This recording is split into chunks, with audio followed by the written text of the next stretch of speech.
નમસ્કાર બધાને।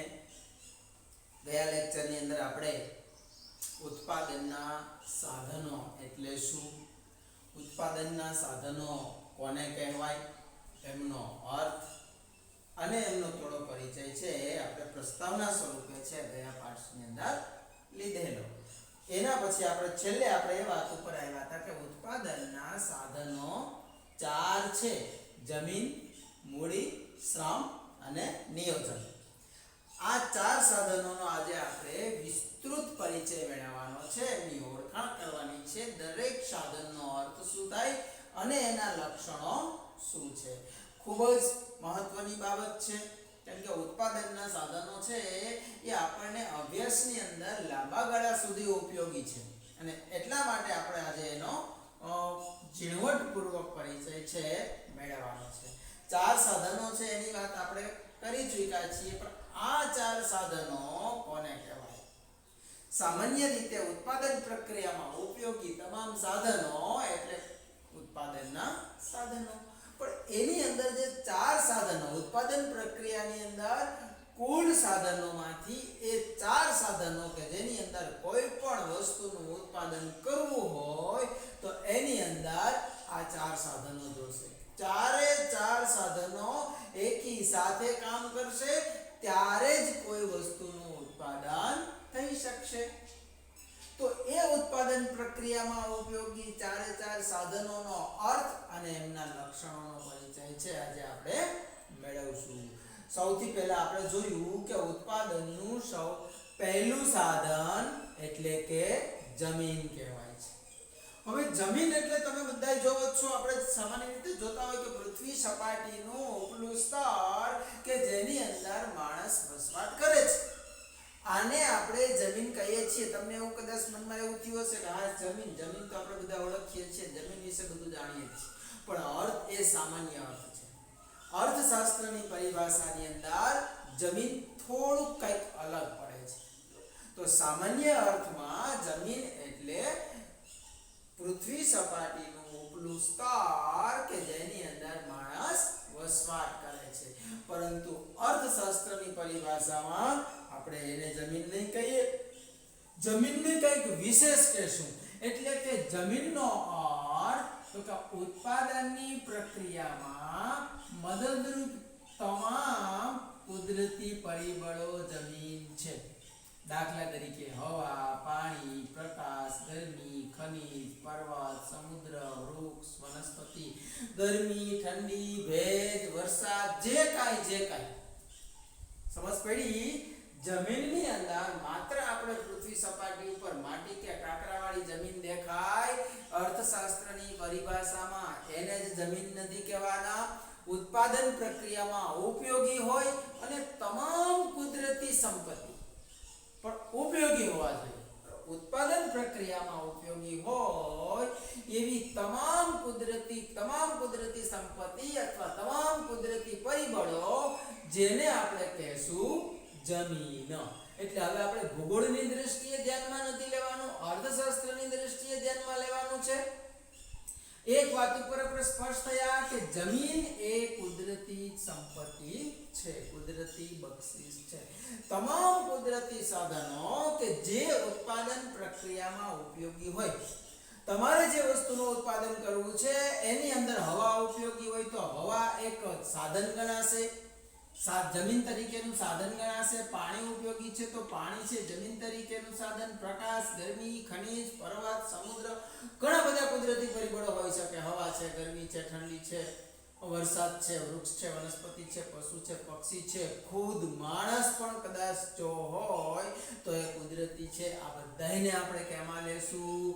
જમીન નામના સાધનની અંદર લેશું। એટલે આનો ટૂંકામાં ટૂંકો તમારે અર્થ આપવો હોય તો તમામ કુદરતી પરિબળો કે જે ઉત્પાદન પ્રક્રિયામાં ઉપયોગી હોય, આ શબ્દ તો બધી જગ્યાએ સાથે રાખવો પડશે, કેમ કે અર્થશાસ્ત્રની અંદર ઉપયોગી હોય તો જ એની ગણતરી થાય છે, નહીતર એની ગણતરી કરવામાં આવતી નથી।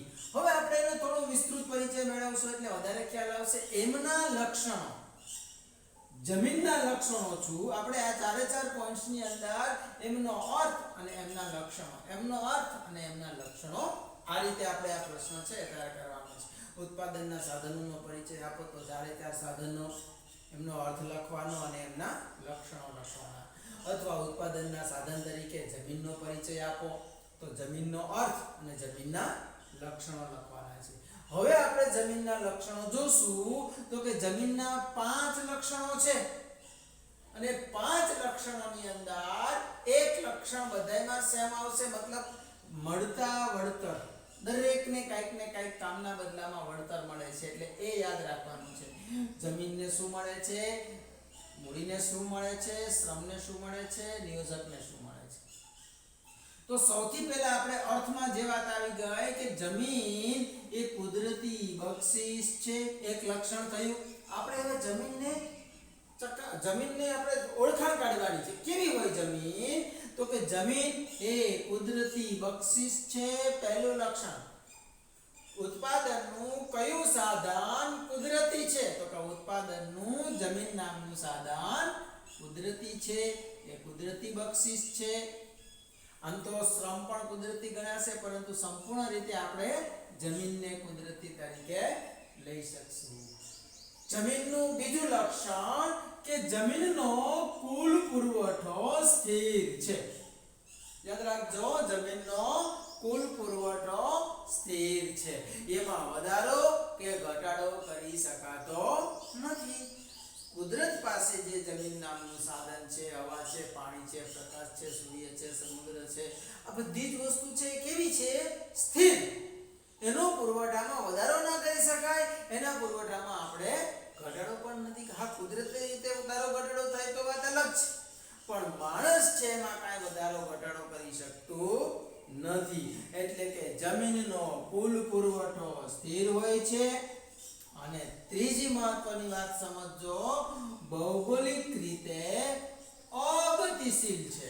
આમાં કેટલાક સાધનો ગતિશીલ આવશે, કેટલાક વધુ ગતિશીલ આવશે, પરંતુ જમીન કેવું સાધન છે? અગતિશીલ. એટલે ગતિ કરી શકે નહીં. હવે ગતિ કરવી એટલે શું? તો કે એક જગ્યાએથી બીજી જગ્યાએ જવું, તો એને કહેવાય ગતિશીલ સાધન. પણ જે જમીન છે એ ભૌગોલિક રીતે, ભૌગોલિક એટલે એક સ્થળેથી બીજા સ્થળે, જમીનને આપણે એક સ્થળેથી બીજે સ્થળે લઈ જઈ શકતા નથી. દાખલા તરીકે અહીંયા માટી છે, અહીંયા જમીન છે, કુદરતી કહેવાય, એને આપણે કોઈ બીજી જગ્યાએ લઈ જવી તો જશે નહીં. અહીંયા અત્યારે જે પ્રકાશ છે, આ જ પ્રકાશને મારે કોઈ બીજી જગ્યાએ લઈ જાઓ, જશે નહીં. અહીંયા જે કાંઈ કુદરતી પરિબળો છે એને આપણે કોઈ અન્ય સ્થળે લઈ જવા હોય તો એ માણસના હેસિયતની વાત નથી. માટે આપણે કહીશું કે જમીન ભૌગોલિક રીતે કેવી છે? તો કે અગતિશીલ છે, એમાં ગતિશીલતા નથી. ચોથું લક્ષણ છે, તેની ફળદ્રુપતા જુદી જુદી હોય છે. જમીન એટલે કે એક જગ્યાએ એની ઉપયોગિતા, ફળદ્રુપતા સારી હોય તો અન્ય જગ્યાએ નબળી પણ હોઈ શકે. દાખલા તરીકે જમીન છે, હવા છે, પ્રકાશ છે, કોઈ જગ્યાએ હવા સારી હોય તો એમાંથી ફળદ્રુપતા વસ્તુ સારું ઉત્પાદન મળી શકતું હોય, તો અમુક જગ્યાએ ખરાબ હશે તો એમાંથી નબળું ઉત્પાદન મળશે. અમુક જગ્યાએ પ્રકાશ સારો હશે તો વધુ ઉપયોગી થશે, એમાંથી પ્રકાશમાંથી આપણે વીજળી મેળવી શકતા. અમુક જગ્યાએ સારી વીજળી મળશે, અમુક જગ્યાએ ઓછી વીજળી મળશે. જમીનમાં ખેતી કરતા હોય તો અમુક જગ્યાએ સારો પાક મળશે, અમુક જગ્યાએ નબળો પાક મળશે. હવા છે તો અમુક જગ્યાએ ચોખ્ખી હવા હશે, અમુક જગ્યાએ પાતળી હવા હશે, અમુક જગ્યાએ ભારે હવા હશે. એટલે દરેક જગ્યાએ જમીનની ફળદ્રુપતા છે એ અલગ અલગ છે. કોઈ જગ્યાએ એવું નહીં કે બધી જ જગ્યાએ જમીનની ફળદ્રુપતા સરખી છે. એની ફળદ્રુપતા અલગ અલગ જગ્યાએ અલગ અલગ છે, જુદી જુદી છે. અને છેલ્લું લક્ષણ બધાયમાં ધ્યાન રાખજો, મળતા વળતરને ભાડું કહે છે. ઉત્પાદન પ્રક્રિયામાં ઉપયોગી સાધન છે, એનો ઉપયોગ કરવા બદલ એને કંઈક ચૂકવવું પડશે, અને એને જે કંઈ ચૂકવવું પડશે એને આપણે શું કહેશું? ભાડું. મળતા વળતરને ભાડું કહે છે. એટલે કે જમીનને કામના બદલામાં વળતરને ભાડું કહેવાય. આ રીતે જમીનની માં ચાર બાબતો યાદ રાખશું. અર્થ અને એના ચાર લક્ષણો અને પાંચમી બાબત એને મળતા વળતરને ભાડું કહીશું. હવે જમીન પછી બીજું લક્ષણ જોશું, સોરી બીજું ઉત્પાદનનું સાધન જેને આપણે કહેશું શ્રમ. કોઈ પણ ઉત્પાદન કરવું છે તો એની અંદર એક જમીનની હાજરી હોવી જોશે અને જમીન પછી બીજી વસ્તુ હોવી જોશે શ્રમ. હવે શ્રમને આપણે સાદી ભાષામાં શું કહીએ છીએ? કરવામાં આવતું કામ અથવા થયેલું કામ. પણ અર્થશાસ્ત્રની પરિભાષામાં આપણે એને થોડો વિશેષ રીતે અર્થ જોવાનો છે. શ્રમ કોને કહેશું? શ્રમ એટલે મહેનત. ગુજરાતીમાં તમે જે શબ્દ અર્થ કરો છો શ્રમ એટલે મહેનત, પણ અહીંયા આપણે એનો અર્થ એવો નથી લેવાનો. ભલે એને કાર્ય કહેશું પણ થોડું વિશેષ સ્વરૂપમાં એનો આપણે અર્થ આપવાનો. કોઈ પણ વ્યક્તિ જે કામ કરે છે અને એ કામના બદલામાં એને વળતર મળે છે તો આ વ્યક્તિએ કરેલું કામ એ શ્રમ છે. અર્થ જોઈએ એટલે આપણે સમજાશે કે અન્ય વ્યક્તિની દેખરેખ હેઠળ અને વળતરની અપેક્ષાએ થતું શારીરિક કે માનસિક કાર્ય ને શ્રમ કહેવાય. શ્રમ એટલે મહેનત કહેવાય, પરંતુ અર્થશાસ્ત્રની પરિભાષામાં અન્ય વ્યક્તિની દેખરેખ હેઠળ, જો એ વ્યક્તિ કોઈની દેખરેખ હેઠળ ન હોય, પોતે જ પોતાની ઈચ્છા પ્રમાણે કાર્ય કરતો હોય તો એને તો નિયોજક કહેવાય.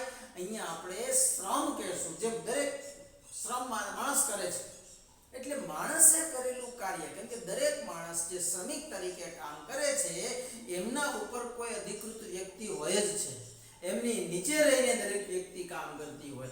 એટલે અન્ય વ્યક્તિની દેખરેખ હેઠળ રહીને, મફતમાં નહીં, કેમ? વળતરની અપેક્ષાએ, એના બદલામાં એને કંઈક મળશે આવી અપેક્ષા સાથે કરવામાં આવતું કામ બે પ્રકારના હોય, શારીરિક અથવા માનસિક. દાખલા તરીકે હું તમને અત્યારે શીખવી રહ્યો છું તો આમાં મને કોઈ શરીરમાં બળ નથી પડતું, પરંતુ માનસિક કામ કરું છું. તમે અત્યારે મારી સામે બેસીને વિડીયો જોઈ રહ્યા છો તો તમે પણ એક કાર્ય કરો છો, પણ એ કાર્ય કેવું છે? માનસિક. ખેતરમાં તમારા વાલી કાર્ય કરી રહ્યા છે તો એ કાર્ય કેવું થયું? શારીરિક. તો અન્ય વ્યક્તિની દેખરેખ હેઠળ વળતરની અપેક્ષાએ થતું શારીરિક કે માનસિક કાર્ય ને આપણે કહીશું શ્રમ. અને શ્રમ કરનારને શું કહેવાય? શ્રમિક. એટલે દરેક વ્યક્તિ શ્રમિક છે અને દરેક શ્રમિકે કરવામાં આવેલું કાર્ય એટલે શ્રમ છે. તો ચાલો આપણે આ શ્રમ કેવો છે એના લક્ષણો જોશું. આશ્રમ, આશ્રમની આશ્રમ, કેમ કે આશ્રમ અને શ્રમ એ બેને ક્યાંય પડતું નથી. તો શ્રમને લક્ષણોની અંદર વાત કરશું તો એમાં થોડા વધારે લક્ષણો પણ આપેલા છે. સૌથી પહેલા આપણે એ વાત કરશું કે શ્રમ અને શ્રમિક અવિભાજ્ય છે. શ્રમ કરનાર વ્યક્તિને શું કહેવાય? શ્રમિક. તમે શ્રમ કરો છો, હું પણ શ્રમ કરી રહ્યો છું. ઘરની અંદર તમારા મમ્મી કામ કરે છે, એ પણ શ્રમ કરી રહ્યા છે. ખેતરની અંદર કોઈ કામ કરે છે, એ પણ શ્રમ કરી રહ્યા છે. ઓફિસે જાય છે, દુકાને જાય છે, એ પણ શ્રમ કરી રહ્યા છે. આ બધાય શ્રમ કરે છે અને એ કોઈને કોઈ વ્યક્તિ શ્રમ કરે છે. એ વ્યક્તિને શ્રમિક કહેવાય, પણ આ શ્રમ અને શ્રમિક કેવા છે? અવિભાજ્ય. એને અલગ ન કરી શકાય. વ્યક્તિ અને એણે કરેલું કાર્ય એ બે સાથે જ રહેશે. જો આવું ન બન્યું હોત તો આપણે શું કરવું પડે? મારે વિડીયો બનાવવો પડે નહીં, કેમ કે હું શ્રમિક છું. હું જે ભણાવું છું એ મારો શ્રમ છે. અમે બે અલગ હોઈ શકત તો મારો શ્રમ, મારું ભણાવવાનું તમારે ઘરે મોકલી દે, તમે ભણી લે, હું અહીં ભલે છું. થઈ શકે આવું? ન થઈ શકે. ખેતરમાં કામ કરવું છે તો આપણે ત્યાં જવું ન પડે. જો શ્રમ અને શ્રમિક અલગ હોત તો આપણે ઘરે બેઠા રહેત ને આપણા શ્રમને ત્યાં મૂકી દે, શ્રમ ખેતરમાં કામ કરી લે. આવું થઈ શકે? ના થઈ શકે. પપ્પા ઓફિસે જાય છે તો ઓફિસે જઈને જ કાર્ય કરવું પડશે, કેમ કે શ્રમ અને શ્રમિક હંમેશા સાથે રહેશે. જ્યાં શ્રમિક છે ત્યાં જ એનો શ્રમ કાર્ય કરી શકે. એટલા માટે આપણે કહી શકીએ કે શ્રમ અને શ્રમિક અવિભાજ્ય. એ બંનેને આપણે ક્યારેય અલગ કરી શકીએ નહીં. જો આ બધી વસ્તુ આપણને ખ્યાલમાં જ છે, પરંતુ લખતી વખતે આવા બધા પોઈન્ટ્સ યાદ આવવા જોઈએ. અને ત્રીજી ખૂબ સમજવા જેવી બાબત છે, શ્રમ નાશવંત છે. શું છે? શ્રમ કેવો છે? નાશવંત. એક વખત કરી લીધેલા શ્રમને સાચવી શકાતો નથી, એ નાશ પામી જાય છે. મેં તમને આજે શિક્ષણ આપી દીધું એટલે એ શિક્ષણને હવે હું આમ મોબાઈલમાં વિડિયો સ્વરૂપે સાચવો એ સ્વાભાવિક છે, પણ એ આવતા વર્ષ માટે પાછું ઉપયોગી ના બને. કેમ કે આવતા વર્ષે બધું બદલી જશે, નવું વર્ષ આવી જશે, વિદ્યાર્થીઓ બદલી જશે, બધું બદલી જશે. એટલે શ્રમ નાશવંત છે. ખેડૂતે ખેતરમાં આ વર્ષે કામ કરી લીધું છે, આ વર્ષે કપાસ વાવી લીધો છે, કોઈ મહેનત કરી લીધી છે, તો એને સાચવી રાખશે. આવતા વર્ષે એને કંઈ કરવું પડે નહીં, કેમ કે આજ વર્ષે કરેલું કામ છે, આવતા વર્ષે મૂકી દેશે. ચાલશે આવું? નહીં ચાલે. અત્યારે હું તમને શીખવાડું છું, શ્રમ કરી રહ્યો છો, આ શ્રમને હું સાચવી રાખી શકું નહીં. આવતા વર્ષે ફરીથી મારે આ જ મહેનત પાછી કરવાની રહેશે. એક વખત ઓફિસમાં કરેલું કામ સાચવી મૂકીએ, બીજી વખત ન કરવું પડે નહીં, આ વસ્તુ શક્ય નથી. શ્રમ નાશવંત છે. એક વખત કરી લીધેલો શ્રમ છે એ નાશ પામી જાય છે. એનો એ જ શ્રમ ફરીથી આપણે એને લઈ આવી શકાતા નથી. ઘણાને પછી આવું નહીં સમજતા કે આજે કામ કર્યું તો કાલે પાછું કરીએ. હા, પણ કાલે કામ કરવું પડશે. જો નાશવંત ન હોત તો એક વખત કરી અને એ કામને આપણે સાચવી રાખેલું હોત અને જ્યારે જોઈએ ત્યારે એનો આપણે ઉપયોગ કરી લીધો હોત, પણ આવું શક્ય બનતું નથી. પછીનું લક્ષણ છે સામાજિક માનસિક કારણો ગતિશીલતાને અસર કરે છે. આપણે અહીંયા જમીનમાં જોયું કે જમીન કેવું છે સાધન? ગતિશીલતાની દ્રષ્ટિએ જમીન છે અગતિશીલ છે, જમીન ગતિ કરતું નથી. તો આપણે શ્રમને કહેશું કે શ્રમ ગતિ કરશે. ત્રણેય સાધનોમાં એ સરખામણી કરવાની છે ગતિશીલતાના આધારે. જમીન સંપૂર્ણ અગતિશીલ છે, જમીન ગતિ કરતું જ નથી, પરંતુ શ્રમ ગતિ કરે પણ ખરા, ગતિ ન પણ કરે. કેમ? તો કે એ સામાજિક અને માનસિક કારણો એને ગતિશીલતા ઉપર અસર કરશે. દાખલા તરીકે હું અહીંયા શ્રમ કરું છું, મારા શ્રમને મારે ગતિશીલ બનાવવાનો છે. આ શ્રમને કોઈ બીજી જગ્યાએ લઈ જવાનો છે તો લઈ જઈ શકું, પરંતુ મારી માનસિકતા ઉપર આધાર છે, મારી સામાજિકતા ઉપર આધાર છે. આપણે જોઈએ ને, કોઈ વ્યક્તિ છે પોતાનું વતન છોડી બીજી જગ્યાએ કામ કરવા જવું કે ન જવું, જઈ શકે, પણ એમાં કારણરૂપ પરિબળો આવશે. કોણ? તો કે એની માનસિકતા, એનું મન છે કે નહીં, એનો સમાજ એને જવા દેશે કે નહીં, એના સમાજની અંદર આવો રિવાજ છે કે નહીં, તો એના ઉપર અસર કરશે. ગતિશીલતા છે, ગતિ કરી શકશે, પણ સામાજિક માનસિક કારણો છે એ ગતિશીલતાને અસર કરે છે, અટકાવતા નથી. કેટલાકને મન એવું હોય કે એને ગતિ કરવાની હોય તો વધુમાં વધુ ગતિશીલ બનાવશે. કેટલાકનું મન એવું હોય માનસિક, એટલે એની મનની બાબત કે ગતિ કરવા તૈયાર જ નહીં થાય. એટલે ગતિ વધુ પણ કરે, ગતિ ઓછી પણ કરે, પણ એનું મનની બાબત છે, એટલે કે માનસિક અને સામાજિક રિવાજ પ્રમાણે એની અસર થતી હોય છે. એટલે ગતિશીલતા ઉપર સામાજિક માનસિક કારણો છે ગતિશીલતાને અસર કરશે. વધારે પણ કરી શકે અને ઓછું પણ ગતિશીલ હોઈ શકે. એમના પછીનું લક્ષણ શ્રમની કાર્યક્ષમતા જુદી જુદી હોઈ શકે. હોય જ એમ નથી કીધું. અહીંયા આપણે જમીનમાં વાત કરી હતી કે જમીનની ફળદ્રુપતા જુદી જુદી હોય છે. તો અહીંયા શ્રમ કરનાર વ્યક્તિ જે શ્રમિક છે એની પણ કાર્યક્ષમતા જુદી જુદી હોઈ શકે. મારા શ્રમની કાર્યક્ષમતા હું તમને જે શીખવાડી શકું છું એના કરતાં બીજી વ્યક્તિ અલગ શીખવાડી શકે. હું જેટલું કામ કરી શકું, તમે જેટલું કામ કરી શકો એના કરતાં બીજી વ્યક્તિ અલગ વધારે અથવા ઓછું કામ કરી શકે. જો દરેક શ્રમિકની શ્રમની જે ક્ષમતા છે એ અલગ અલગ છે. તમે ક્લાસની અંદર 50-60 જણા બેઠા છો, આ બધાયને સરખા ટકા આવે છે? કેમ નથી આવતા? બધાયને સરખા આવવા જોઈએ કે નહીં? કેમ કે તમારી બધાયની શ્રમ કરવાની ક્ષમતા અલગ અલગ છે, માટે બધાયને ગુણ છે અલગ અલગ આવે છે. ઉત્પાદન પ્રક્રિયા હોય તો ખેતરમાં ઉત્પાદનની વાત હોય તો પણ દરેક જગ્યાએ ઉત્પાદન અલગ અલગ થાય છે, કેમ કે કામ કરવાની ક્ષમતા અલગ છે. કોઈ ખેડૂત સારી મહેનત કરશે, સારું ઉત્પાદન કરશે, કોઈ ખેડૂતને ઓછી મહેનત કરી શકશે, ઓછું ઉત્પાદન થશે. એટલે આપણે કહી શકીએ કે શ્રમિકની કાર્યક્ષમતા જુદી જુદી હોઈ શકે છે. પછી શ્રમના પુરવઠાનો આધાર વસ્તી પર છે. અહીંયા આપણે શું કીધું? શ્રમનો જમીનનો પુરવઠો કેવો છે? સ્થિર છે. તો શ્રમનો પુરવઠો કેવો? તો કે સ્થિર કે અસ્થિર ન કહી શકીએ. દેશમાં વસ્તી કેટલી છે એના ઉપર આધાર રહેશે. જો દેશની અંદર વસ્તી વધારે હશે તો શ્રમનો પુરવઠો પણ વધારે હશે. જો દેશની અંદર વસ્તી ઓછી હશે તો શ્રમનો પુરવઠો પણ ઓછો હશે. એટલે શ્રમના પુરવઠાનો આધાર દેશની વસ્તી ઉપર રહેલો હોય છે. છેલ્લી બાબત જે બધાયમાં ગણવાની છે, મળતા વળતરને વેતન કહેવાય. દરેક વ્યક્તિ જે કોઈ અન્ય વ્યક્તિની નીચે રહીને કામ કરે છે એને જે એના કામના બદલામાં જે મળે છે, દાખલા તરીકે હું કામ કરું છું તો મને જે પગાર મળે છે એને વેતન કહેવાય.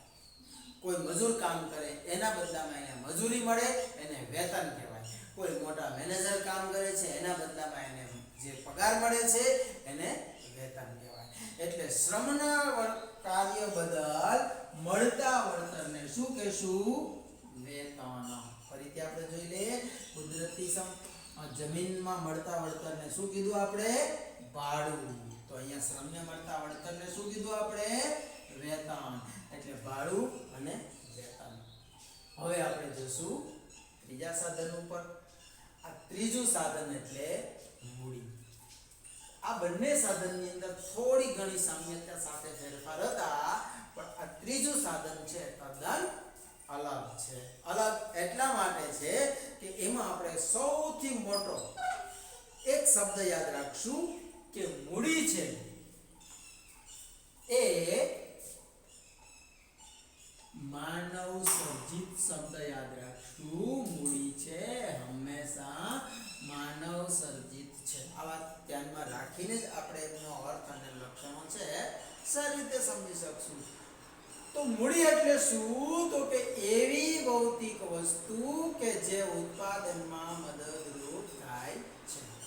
જો મૂડી એ ઉત્પાદનનું માનવ સર્જિત સાધન છે, આ પહેલા જ યાદ કરી લેવાનું છે, એના પછી જ બધી વાત સમજવાની રહેશે. મૂડી એ ઉત્પાદનનું માનવ સર્જિત સાધન છે. આ એનું પહેલું લક્ષણ છે. તો એવી ભૌતિક વસ્તુ કે જે ઉત્પાદનમાં મદદરૂપ થાય. તમામ ભૌતિક વસ્તુ હંમેશા માણસોએ બનાવેલી છે, માનવ સર્જિત છે. મૂડી ઉત્પાદિત સાધન ગણાય છે. ઉત્પાદિત એટલે મૂડી એવી વસ્તુ છે કે જેનું એક વખત ઉત્પાદન થયું છે અને હવે એ ઉત્પાદનમાં મદદ કરે છે. મૂડી એવું સાધન છે કે જેનું એક વખત ઉત્પાદન થયું, એવું માનવ સર્જિત સાધન છે, માણસોએ બનાવેલું સાધન છે. દાખલા તરીકે ટ્રેક્ટર. ટ્રેક્ટર છે એ માણસોએ બનાવેલું છે અને હવે એ ખેતીના ઉત્પાદન માટે ઉપયોગી છે. તો ટ્રેક્ટર છે એને આપણે મૂડી નામનું સાધન કહીશું, પણ એ માનવ સર્જિત છે, સ્વાભાવિક છે અને એ ઉત્પાદિત સાધન છે. એ સીધે સીધું આપણને કુદરત તરફથી મળેલું નથી, માણસોએ એનું સર્જન કર્યું છે. એટલે જેટલી વસ્તુ ભૌતિક બધી જોઈ શકાય, આડી શકાય એ બધી, અને જેનું ઉત્પાદન કરવામાં આવ્યું છે, તમામ પ્રકારની ભૌતિક વસ્તુ કે જે ઉત્પાદનમાં મદદરૂપ થાય તો એને આપણે મૂડી કહેશું. અને આ મૂડી છે એ ઉત્પાદિત સાધન ગણાય છે. એ વાત આપણે ધ્યાનમાં રાખશું. હાવ શોર્ટ રીતે ધ્યાનમાં રાખવાનું હોય તો મૂડી એ માનવ સર્જિત ઉત્પાદિત સાધન છે. હવે જે વસ્તુ જેનું માણસોએ સર્જન કર્યું છે અને જે ઉત્પાદનમાં ઉપયોગી છે એવું સાધન મૂડી, એના આપણે થોડા લક્ષણ તપાસશું કે એ માનવ સર્જિત છે.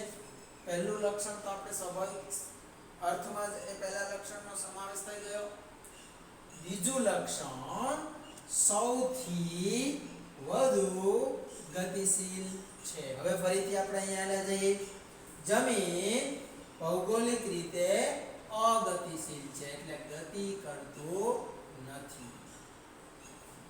શ્રમ ગતિશીલતા ઉપર સામાજિક માનસિક અસર કરે છે એટલે છે પણ ખરું અને નથી પણ ખરું. અને હવે ત્રીજું સાધન મૂડી તો કે ગતિશીલ છે તો કે હા સૌથી પ્લસ બરાબર સૌથી પ્લસ ઉત્પાદનનું કયું સાધન કે જે સૌથી વધુ ગતિશીલતા ધરાવે છે તો મૂડી. કેમ કે મૂડી નામના સાધનને ગમે તે જગ્યાએ એક જગ્યાએથી બીજી જગ્યાએ ખૂબ જ સરળતાથી લઈ જઈ શકાય છે. જો માણસ છે શ્રમ છે શ્રમને એક જગ્યાએથી બીજી જગ્યાએ લઈ જવો અઘરો પડશે કેમ કે એમનું મન હશે તો જવાશે. ટ્રેક્ટર છે મૂડીના એ ઉત્પાદનનું સાધન છે મૂડી પણ ટ્રેક્ટરને એક જગ્યાએથી બીજી જગ્યાએ લઈ જવું હશે તો તરત જ લઈ જઈ શકાય કેમ કે એમનું મન કે ઈચ્છા કે સામાજિકતા કાંઈ જાણવાની જરૂરિયાત રહેતી નથી. એટલે ખાસ સમજવા જેવી બાબત છે મૂડી એ સૌથી વધુ ગતિશીલ સાધન છે કે એને એક જગ્યાએથી બીજી જગ્યાએ ખૂબ જ સરળતાથી લઈ જઈ શકાય છે. મૂડીનું સાધન છે મૂડી નામનું સાધન છે એ અછત ધરાવતું સાધન છે. મૂડીની હંમેશા અછત હોય. માણસે બનાવેલા તમામ સાધનો છે એ હંમેશા અછત ધરાવે છે. એ જોઈએ એટલા પ્રમાણમાં મળતા નથી માટે જ તો આપણે એની ખૂબ મોંઘી કિંમત છે ચૂકવવી પડે છે. અને છેલ્લી ને ચોથી બાબત મળતા વળતરને શું કહેશું તો કે વ્યાજ. ફરીથી આપણે પહેલા સાધન ઉપર જશું. જમીનને મળતા વળતરને શું કહેશું ભાડું. શ્રમને મળતા વળતરને શું કહેશું વેતન. અને મૂડીને મળતા વેતનને શું કહેશું વ્યાજ. ભાડું વેતન અને વ્યાજ ત્રણ વસ્તુ આવી. તો બધાયમાં મેં તમને પહેલા કીધું કે સામ્યતા પણ છે અને ફેરફાર પણ છે. એટલે શું સામ્યતા છે શું ફેરફાર છે ચારે ચાર સાધનોને આપણે નાના નાના તફાવત સાથે સમજવાના છે. હવે આપણે ચોથા સાધનની વાત કરીશું નિયોજક. આ નિયોજક એટલે શું? દરેક સંસ્થા દરેક ઉદ્યોગ અથવા કોઈ પણ પ્રકારનો વ્યવસાય ચાલતો હોય કોઈ પણ વસ્તુનું ઉત્પાદન થતું હોય એ ઉત્પાદનમાં મદદરૂપ સાધન એટલે એ નિયોજક. તો કે આ નિયોજક એટલે શું? બહુ ટૂંકી રીતે વાત કરીએ તો જે સંચાલન કરનાર વ્યક્તિ હોય જેનું સંપૂર્ણ સંચાલન કરે છે એને આપણે સાદી ભાષામાં સંચાલક અથવા વ્યવસ્થાપક કહીએ છીએ. આ સંચાલક અથવા વ્યવસ્થાપક જેને આપણે કહીશું નિયોજક. સાધનનું નામ છે નિયોજન. ઉત્પાદનનું સાધન નિયોજન પણ એને નિયોજન કરનારને નિયોજક કહેવાય છે. એટલે આપણે સાધન તરીકે નિયોજકના લક્ષણોને અર્થ થવાનો છે. તો નિયોજક એટલે તો કે ઉત્પાદનના સાધનોનું સંયોજન કરનાર નિયોજક કહેવાય છે. આના માટે નવો અર્થ યાદ નથી રાખવાનો. આ ત્રણ સાધનો જે કાર્ય કરશે પણ એ કાર્ય કોના નીચે રહીને કામ કરશે? નિયોજકની નીચે રહીને. જો નિયોજક ન હોય તો મૂડી બરોબર કામ નહીં કરે, શ્રમ પણ કાર્ય નહીં કરે અને જમીન પણ કાર્ય નહીં કરે. કેમ કે એ ત્રણ સાધનોને કામે લગાડનાર કોઈ વ્યક્તિ હોવો જોઈએ અને એ વ્યક્તિને આપણે કહીશું નિયોજક. એટલે ઉત્પાદનના ત્રણેય સાધનોનું સંયોજન કરાવવાનું છે. કેમ કે કોઈ પણ પ્રક્રિયામાં ઉત્પાદન કરવું છે ત્યારે આ ત્રણ સાધનો સાથે મળી અને કાર્ય કરશે ત્યારે જ ઉત્પાદન થશે. કોઈ પણ ઉત્પાદનની અંદર માત્ર જમીન કામ હશે તો ઉત્પાદન નહીં થશે. આ ત્રણેય સાધનો જોશે જમીન મૂડી ને શ્રમ ત્રણેય સાધનો જો કાર્ય અને આ ત્રણેય સાધનોને કાર્ય કોણ કરાવશે? ત્રણેય સાધનોને સાથે મળીને કામ કરવું પડશે, સંયોજન કરવું પડશે અને એ સંયોજન કરનારને આપણે શું કહેશું? નિયોજક. એટલે ઉત્પાદનના સાધનોના સંયોજન કરનાર સંયોજક અથવા નિયોજન કહેશું. અહીંયા ફરીથી જેમ શ્રમ એક વ્યક્તિ છે, શ્રમ કરનારને શ્રમિક કહેવાય, એમ નિયોજક પણ એક વ્યક્તિ હોય છે. આ નિયોજક એક વ્યક્તિ છે, પણ નિયોજકની અંદર થોડીક વાતનો ફરક એ હોય છે કે નિયોજક છે એ માલિક ગણાય છે અને ઉત્પાદન પ્રક્રિયાની અંદર સૌથી મોટામાં મોટું જોખમ ઉઠાવનાર વ્યક્તિ હોય તો એ નિયોજક છે. એના લક્ષણો જોઈએ પછી આપણે વાત કરીશું કે તેઓ આર્થિક નિર્ણય કરે છે. નિયોજક શું કરશે? આર્થિક નિર્ણયો કરે છે. એનો મતલબ ઉત્પાદન ક્યારે કરવું, ઉત્પાદન કેટલું કરવું, ઉત્પાદન વધારવું, ઉત્પાદન ઘટાડવું, ઉત્પાદન ન કરવું, કોઈ પણ પ્રકારના આર્થિક નિર્ણયો, એ આર્થિક તમામ પ્રકારના નિર્ણયો કોણ કરશે? નિયોજન અથવા નિયોજક. કેમ કે આ ઉત્પાદનના ત્રણેય સાધનો ઉપર એ નિયંત્રણ મૂકે છે, સંયોજન કરાવે છે, માટે તમામ પ્રકારના નિર્ણયો કોણ કરશે? નિયોજક કરશે. આ નિયોજક શું કરશે? તો કે જોખમ ઉઠાવે છે. બરોબર? જોખમ ઉઠાવે છે. કારણ શું? તો કે જે વ્યક્તિ ઉત્પાદનના ત્રણ સાધનોને જે વળતર આપે છે એનું પોતાનું જ વળતર નિશ્ચિત નથી. કેમ? તો આપણે પહેલા અહીંયા જોશું કે નિયોજકને મળતા વળતરને શું કહેશું? નફો કહેવાય. જમીનને મળતા વળતરને ભાડું કહેશું, શ્રમને મળતા વળતરને વેતન કહેશું, મૂડીના મળતા વળતરને વ્યાજ કહેશું, તો નિયોજકને મળતા વળતરને શું કહેશું? નફો. તો આ નફો દરેકમાં થાય જ આવું ચોક્કસ હોય ખરું? એવું ચોક્કસ હોતું નથી. તો નિયોજક ત્રણને વળતર આપે છે. જમીનને વ્યાજ ભાડું આપી દેશે, મૂડીને વ્યાજ આપી દેશે અને પછી શ્રમિકને વેતન આપી દેશે ને પછી જો વધશે એટલે કે નફો મળશે તો નિયોજકને વળતર મળશે, નહીતર એને વળતર મળશે નહીં.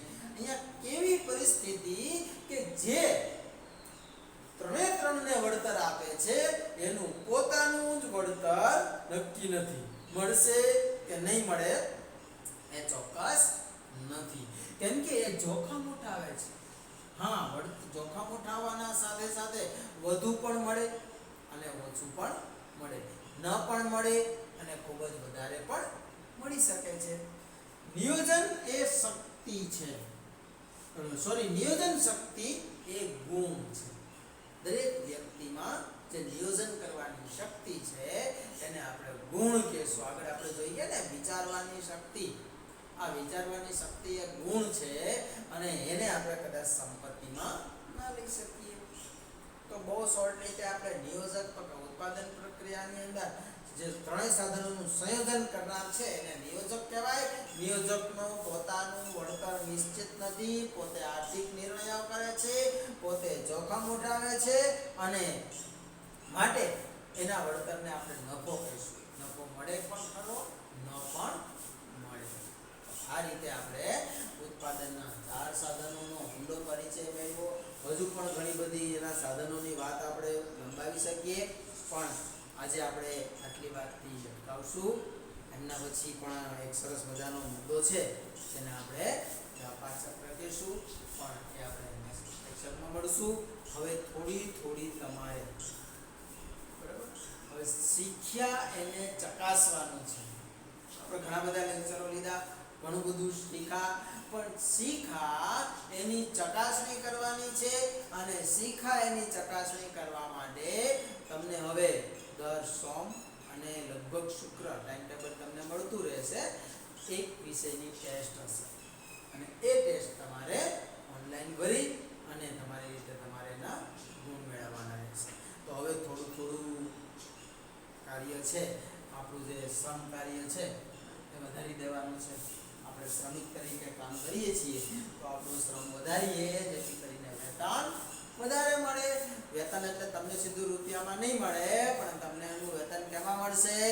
ગુણમાં મળશે. એટલે વધુને વધુ શ્રમ કરી વધુને વધુ ગુણ પ્રાપ્ત કરવાના રહેશે. એના માટે થોડી હવે મહેનતમાં લાગી દેવાનું છે. આપણે અર્થશાસ્ત્ર વિષયની ટેસ્ટ પણ શુક્રવારે મતલબ આજે દર